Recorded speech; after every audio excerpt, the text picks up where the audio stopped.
அஸ்ஸலாமு அலைக்கும் வரஹ்மத்துல்லாஹி வபரகாத்துஹு. பெற்றோர்களின் முக்கியத்துவம் குறித்து அல்லாஹ்வும் நபி ஸல்லல்லாஹு அலைஹி வஸல்லம் அவர்களும் குர்ஆன் வசனங்கள் மற்றும் ஹதீஸின் மூலம் நம்மை கற்றுத்தருகிறார்கள்.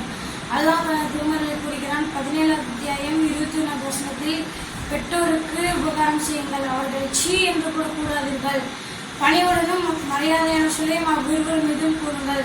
நாம் அழகிய முறையில் உருவாடுவதற்கு தகுதியானவர்கள் பட்டியலில் முதல் 3 இடத்தில் தாய் இருப்பதாக நபி ஸல்லல்லாஹு அலைஹி வஸல்லம் கூறினார்கள். பெற்றோருக்கு நன்மை செய்து கொள்ளுங்கள் என்று மனிதனுக்கு வலியுறுத்தியுள்ளோம். அவனது தாய் சிரமத்துடனே சுமந்து சிரமத்துடனே பெற்றெடுத்தார் என்று அல்லாஹ் தனது திருமறையில் 46வது அத்தியாயம் 15வது வசனத்தில் கூறுகிறான்.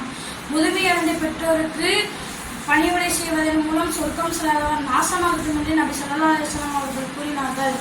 இவ்வளவு முக்கியத்துவம் வாய்ந்த பெற்றோர்களே முக்கியமாக கருதி பேணக்கூடிய பாக்கியத்தை வல்ல ரஹ்மான் தந்த அருள் புரிவானாக. வாஹித் ரஹ்மானா வலஹம்துலில்லாஹி ரப்பில் ஆலமீன். அஸ்ஸலாமு அலைக்கும்.